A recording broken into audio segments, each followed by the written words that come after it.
they are, two of the nicest guys that we've had the honor and pleasure to work with all these years. Please join me in giving a wonderful Nashville welcome to Jensen and Jared.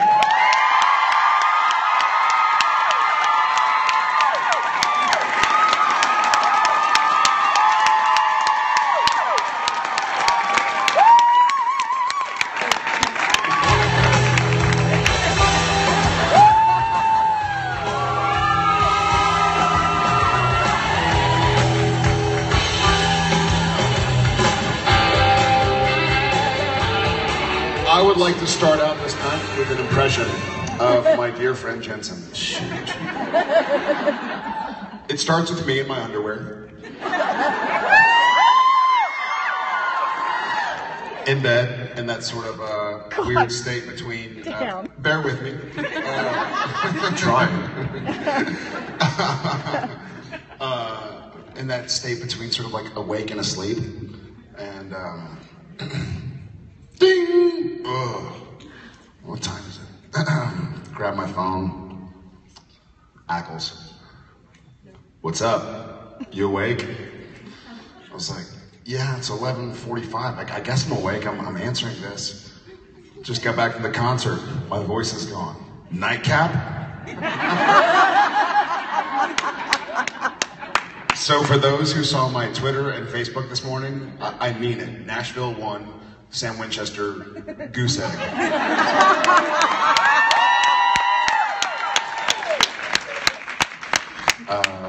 Hi guys. I feel great. I hate you. How was the concert, by the way? That bad? Awful? Did anybody sing that's on stage with me? My voice is around here somewhere. When in Nashville, do as the Nashvillians. We have a lot of native Nashville people here. What about just Tennessee? Do we have any first-timers? Welcome. I'm sorry. Welcome, and I apologize. A few coffees, and I get on the treadmill this morning. This is probably the most. Well, that was your first couple of stories. I get on the treadmill, I'm running, and I'm like listening to music, having a good time. 10 minutes passes, 20 minutes passes. I know for a fact you were not having a good time. I was like wandering. Nobody gets on the treadmill and is like, this is great. Correct. That's how he runs. This is how he runs. It's like a geriatric dance. A geriatric dance. It's too early for that crap. And I noticed, like, after half an hour, so usually I sweat, like, in the snow. I noticed after half an hour. Yeah, because he wears a beanie and a scarf and a jacket. And it holds it all together.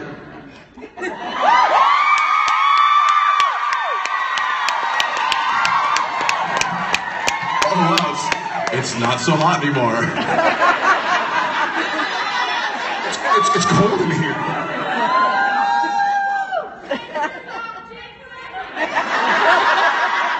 I don't have anything left to take off. Your shoes. Take your shoes off.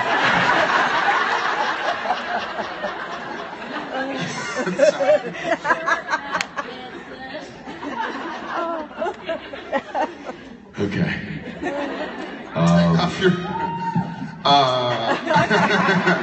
So we've established that I'm useless right now. So in general.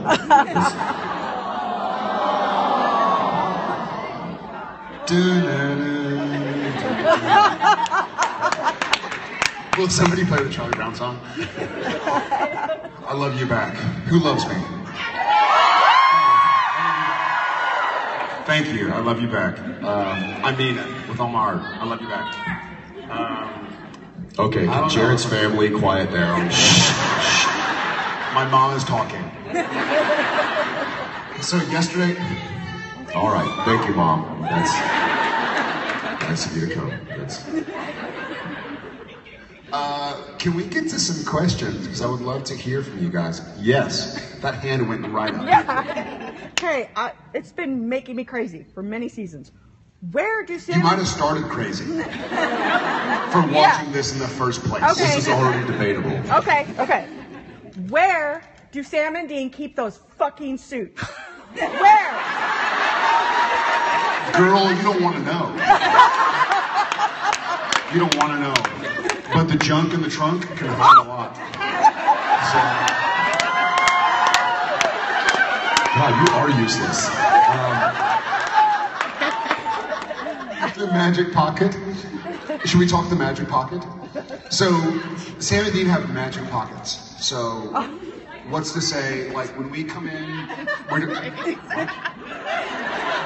when we go into a scene, and like Sam's supposed to pull out a gun later in the scene, and Dean's supposed to have an angel blade, and then like a holy water thing comes out, and then a battle axe. That doesn't fit in like human beings' clothing, and so we have the magic pocket. So what happens is we'll go into the scene, and like a vampire attacks us, and we're wearing a t-shirt or something, and then all of a sudden we'll be like,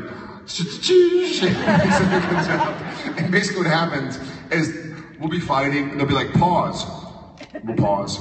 And Robin, who was here last night, will go put like a demon blade in our belt buckle.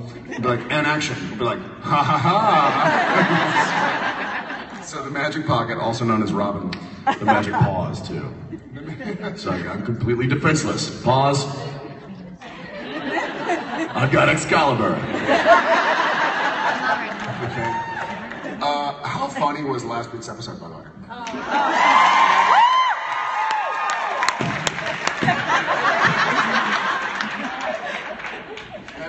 That made me laugh out loud, actually. So, well, what you don't know is that, I mean, none of that ring stuff was scripted. It was just scripted that Dean goes into the ring and bounces around a little bit. And if you look at it, if you look at the footage, you see that it was kind of like, they kind of doubled up on some of the cuts where I like rolled in like 3 times. I only did it once. And of course the editors were like, wow, we need to make more of a deal of this. So they just started, they edited it to where they doubled up the footage and tripled it, I think, in some things. But anyway, The Miz was there, and he was, and I was like, hey, give me something to do. And he's like, well, you can always do Ric Flair. I'm like, show me. I'm like, if you show me how to do it, I can do it. And so he gets in there and he does the whole thing, and then he gets up on the top rope and does like the Macho Man, and I'm like, yeah, and I was like, all right, that's what I'm doing. So it was a nice collaborative effort, but yeah, that was only, I think I only did it once, and then they just doubled up on the footage and tripled up on it. Yeah, that was fun. That was a good episode, I thought. The suits are in the trunk. You never see them though. You should see what Sam Winchester can do with an iron. They should show that. They should just show like us in the motel room, like Sam just ironing shirts. Yeah. They've done it. Hey. Dean like steaming out the pants. Did you read 2020? What? Naked, not underwear. Because we're ironing our underwear. We iron ourselves. Irons your underwear? There's a scene in 20. I don't even know you. It's like life imitates art. So episode 20 starts, you're ironing my shirt, and I find a case and you throw it to me. I probably wasn't supposed to say that. Spoiler alert. Put it to 11. Does anybody here work for Warner Brothers and or CW? Okay, yeah, you're ironing my shirt. You toss it to me, smash cut. There you go. Suits. Awesome. Yeah, and the suits, I don't know if you all travel. Jared and I travel quite often. And no. It's true. And it is the art of the roll. So if you can find a way to roll your garments creaseless, So that's how we do it. Thank you. I learned it from Dean. Thank you. Yeah, it's in our pockets at all times, the magic pocket. Yeah. Just in case. How about right here? So BuzzFeed had this very complimentary article on you, Jensen, and it said that you were a high school cheerleader. Could you? Yeah, do tell.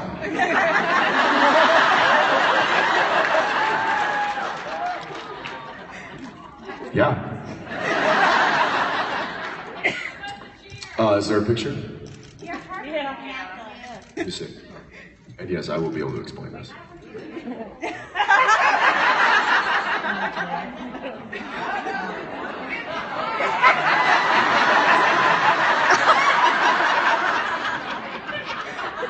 Well, he destroys your life.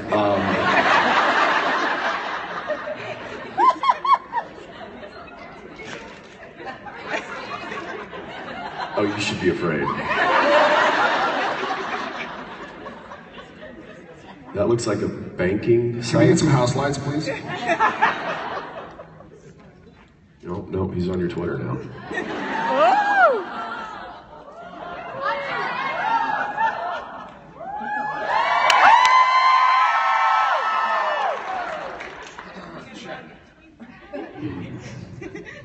I wouldn't tweet that. You'll probably lose followers. No, I didn't. I went straight to try and ruin your phone. Didn't see it. So, yes, that particular what is picture. it? It's a bandana.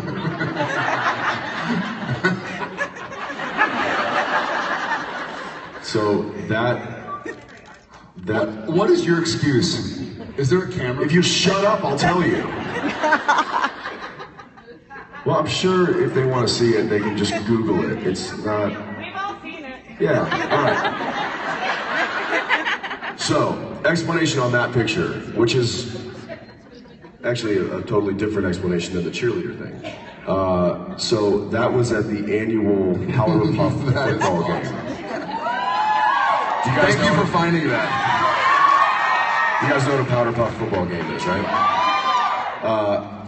I happened to be dating the captain of the cheerleading squad at the time. What was his name? So,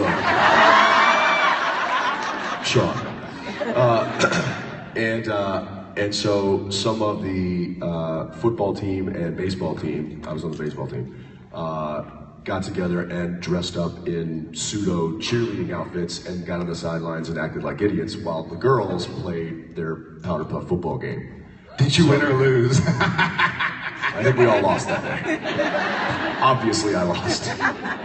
So that is that picture, and that's that. I don't know why. He doth protest too much. However, my wife still thinks that I was a cheerleader because I was actually on the sidelines of the football games. I didn't play football because I was too small. I was 60. I was 5'10", 145 pounds. And as you can see in Texas, they grow them rather large.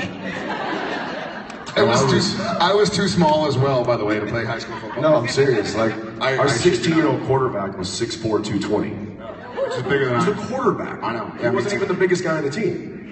Jeff Fleener was our quarterback's name. And in high school, he was like 6'4", 220. Yeah, Jeremy Williams was our quarterback's name. He's huge.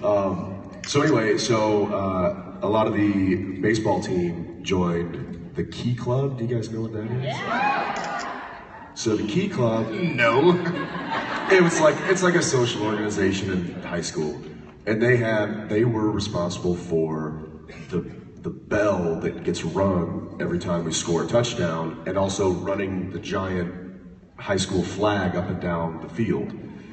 And so that's what I did. Me and some of the other guys on the baseball team, we joined the Key Club so we could be the belt guards, is what we were called. And it was also so we could just sit there on the sidelines and hang out with all the cheerleaders. But my wife refers to that as me being a cheerleader. Although I was not an actual cheerleader, there are maybe some awesome bandana that pictures. Way. Yeah. Thank you for that. I was cheerleader adjacent. Yes. I have a question. How many names do you think it would take on a petition? How many names do we think it would take on a petition? To make sure that you get the hero Impala and Supernatural? 0 names. It's done. It's done. You want to know why? Because the last day of filming of Supernatural, We're just not gonna stop. which is going to be very sad, we're going to get in the car and take off to Austin. I'm taking number 1. I'm sorry, I'm taking number 2. He's taking number 1. And they can come fight me for it. I live in Texas and I got guns.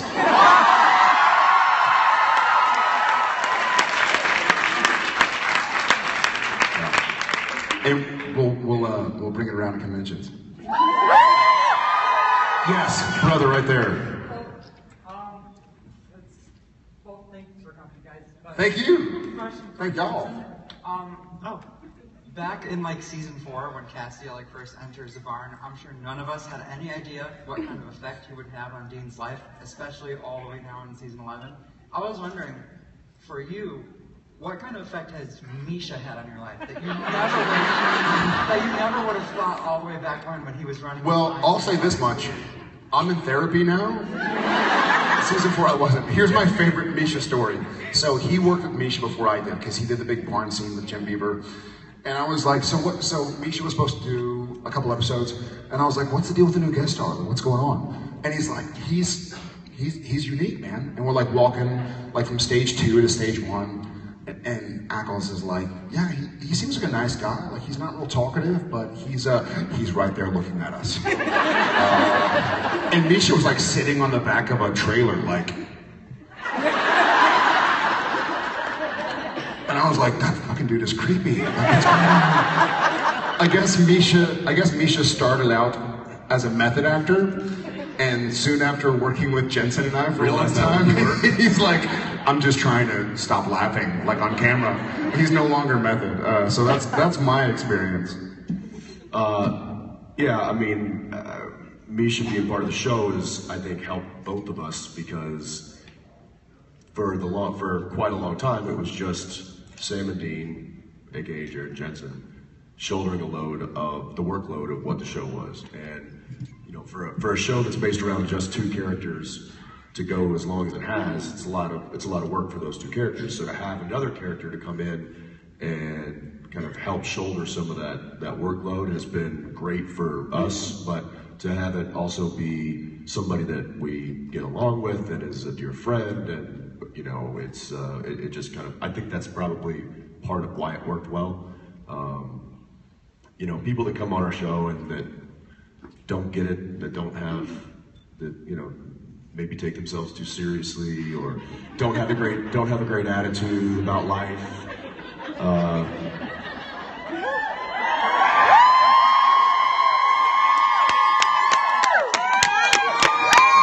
Or don't listen to you when you're speaking.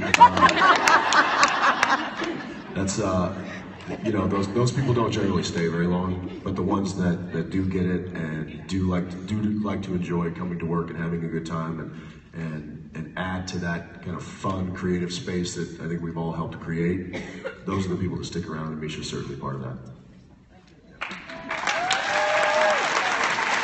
Yeah. How about right there with the, yeah.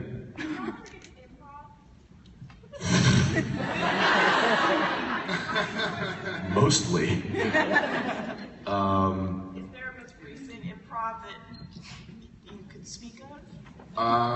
There was a lot in the wrestling episode, actually. As far as just reactions. The last line of the whole episode wasn't scripted. Which one? Where he's like, you say damn right, and then it gets to me, and I say damn right. So you guys really I got the last word. But yeah, no, I also remember the Meg Demon. That was a fun, like, dude, we're missing a moment here. When I was the Meg Demon, and I think I was beating you up, and finally I got exorcised, and we're sitting there on the floor of Bobby's house. May it rest in peace. Oh yeah. And then you reach over and punch me, and I'm like, why did you just punch me? Because I didn't know. That was totally not scripted. No, it wasn't scripted. But it was a missing moment. And there's, yeah, we certainly will. A lot of times we'll kind of rework a scene if the dialogue just is a little clunky or it's just not flowing well, or like he and I understand these characters and understand the show so well that we know what the writers are getting at, and sometimes things look better or read well on paper, but when you start to act them out or say them aloud, it doesn't sound natural. So he and I or supernatural.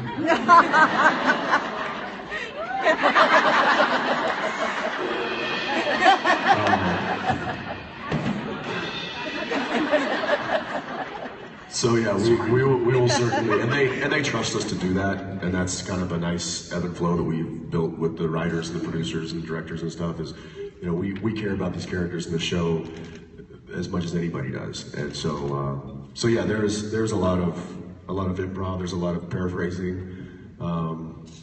Yeah, I mean, that's just part of what we do. Have you ever seen the Eye of the Tiger video?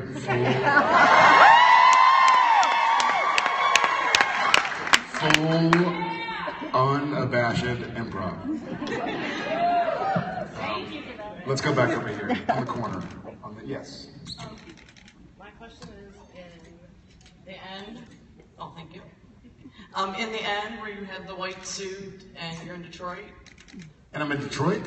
Yeah, remember in the end, the last episode? Yep. Season 4. Yes. Instead of, if we go back to that, there is a city in Michigan called Hell. So, just a suggestion, maybe we could go there. Done. There's an actual city called Hell? Yes. Yes. That's who? What? It's not far from Well, the city planners were not happy that day. I hate this place. Let's call it Hell. What's great is somebody signed off on that. Like, yep, that's a good idea. Let's do that. easy to spell. 2 L's. It's not when they said they didn't care what the hell the name was, so. You know the story of That 70s Show?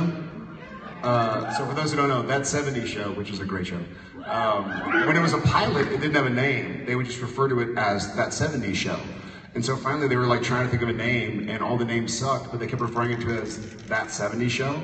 And so it became That 70s Show. I don't get it. There's a city in Michigan called Hell. I heard that. How about in the back there? Yep. Move your fingers. There you go. She was giving me... Moving your fingers. Everybody's moving their fingers. Hey, listen. Spirit fingers, okay? Jazz hands. I just taught with a cheerleading outfit to know what spirit fingers look like. Okay, so I just watched 10-Inch Hero. Where you play baseball. And I wanted Just give Rockstar time. I wanted to know, did you know your wife? Had y'all met before y'all filmed that? Whoa. Just kidding. Sorry. Innocent question. Follow up to that. My ass. Not only did I know her, he knew her. Hey, let's not talk about that. I'm just saying. Yes, I did know her. We were friends, and we would actually carpool to work, and that's kind of when the romance started. Was in the car on the way to work. So, how are you? How do you feel about her nude scene in that movie? I'm fine with it.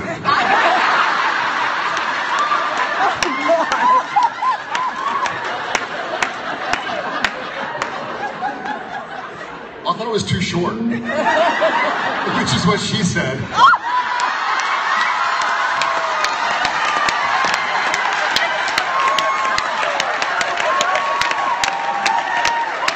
Give me some more coffee.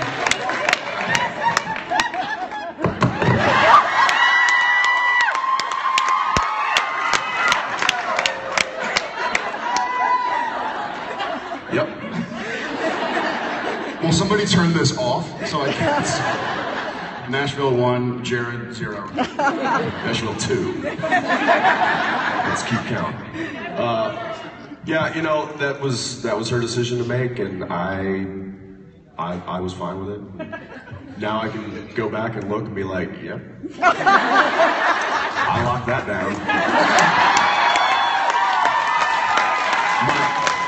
My favorite kind of off-camera, not my favorite, but one of the funny things is the guy that her love interest on the douchebag. What was the character's name of? Tad. Yeah. So in the film, he like beats me up or like punches me and knocks me down or something like that. And I remember before we shot that scene, he comes up to me, he's like, dude, I just want to let you know, only in movies could somebody like me do this to somebody like you. I was like, what are you talking about? And he was a little guy. He's like, that's still a big guy. We're just really big. Like, that's still a big guy. But he wanted to make sure, he's like, I know you could kick my ass if you wanted to. He's like, so. Please don't. Yeah, this is just make believe. This is just make believe. I'm like, dude, I get it. I'll say that. I'm gonna kick your ass because you were in bed with my future wife. No. I think, so we both grew up in Texas, we both still live in Texas, and as you know here in Tennessee, kind of very classical values, and then we married like the strongest Italian women who were like, hey, I'm gonna do this, and we're like, yes ma'am. So in a sense, we're both feminists, because we get that women are freaking powerful. And when our wives make a decision, it's a decision, and it's a cool experience, and do your thing, girl. I'm gonna go to my boy over here, the AKF switcher. Yes, you got it, brother. Oh, I'll take it. Hey, you can have a seat. Hey, what's up? How are you doing, brother? Good. Okay, so my question is for your character, Sam. If God comes back, how do you feel your character will react to his appearance? Because I know throughout the whole entire show, you've stood strong with your faith for God, and you just keep getting denied. So if God was to come back, how would you react? How do you think you'd react? I'll say this, because I'm a little hungover, if I haven't made this clear. What an awesome question. Watch the rest of the season.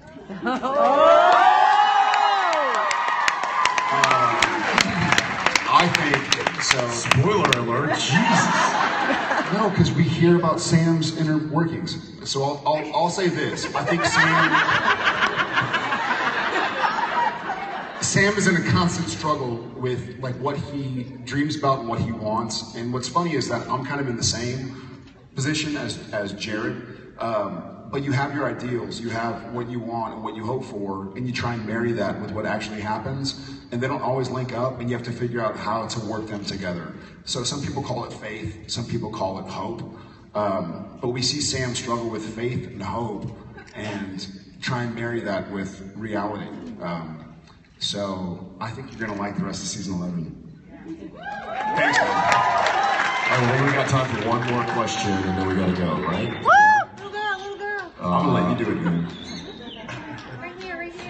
All right, how about, we haven't gone over here. Let's do, Spirit Latin American one? Let's do it. Okay, what's up? You always go with the spirit fingers, don't you? Dude, it's note to self, guys. It's just do this. catching. Apples is like spirit fingers. So I just want to thank you on behalf of everyone for being here and doing everything that you do for us. We love you. I wouldn't be here today if it wasn't for you two. A recent life event has changed me. And so my question is, if you had something on your bucket list, what would be the top 3 things for you to do before you pass? Gosh, that was a bad choice. I'm just kidding. Thank you. You might want to sit back down because it's going to take a while. In all seriousness, I'm just teasing, but in all seriousness, thank you for being here. One of the things I realized in my short 33 and a half years of living on this earth, shut up. He's about to turn 45, so is that life events happen and they change things. And sometimes it seems really, if you're under 18, close your ears. Sometimes it seems really shitty, and sometimes it is. But if you kind of keep moving your feet, you get through and you find something really special. That having been said, I think if I was given a day to live, I would Have a bottle of Petrus, because I'm just curious. It's a Bordeaux wine that, just curiosity, you know? One of those like weird, like, one of those things in your head, like, what do boogers taste like? You know? Pull back. Nashville 3. I would, on a serious note, I would just sit in my home in Austin with my wife and my 2 boys and just turn my phone off. And on a fun note, I would get one of those squirrel suits and jump out of a plane and just fly.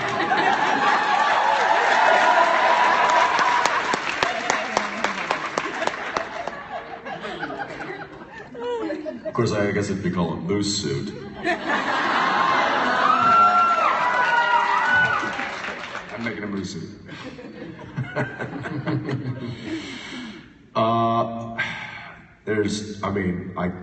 I could bore you all day with things I'd like to do, and hopefully I'll get to do some of them. I'd like to hit a ball out of a major league ballpark one day. You better start working out.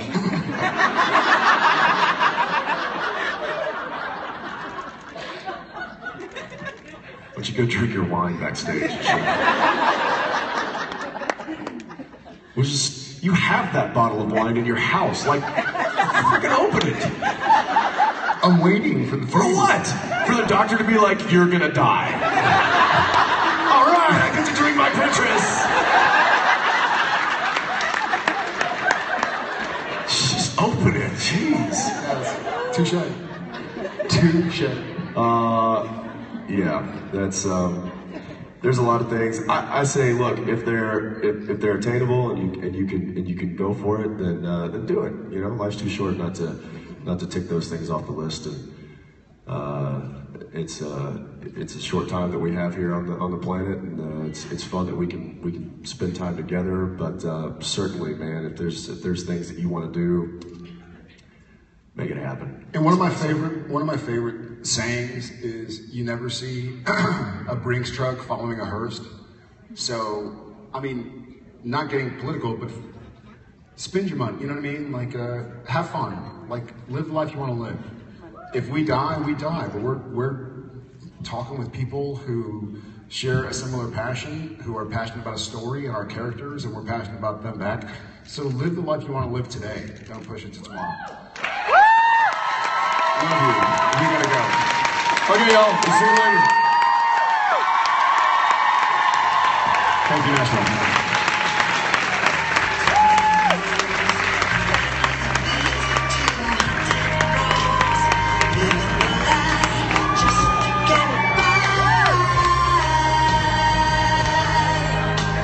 Fly.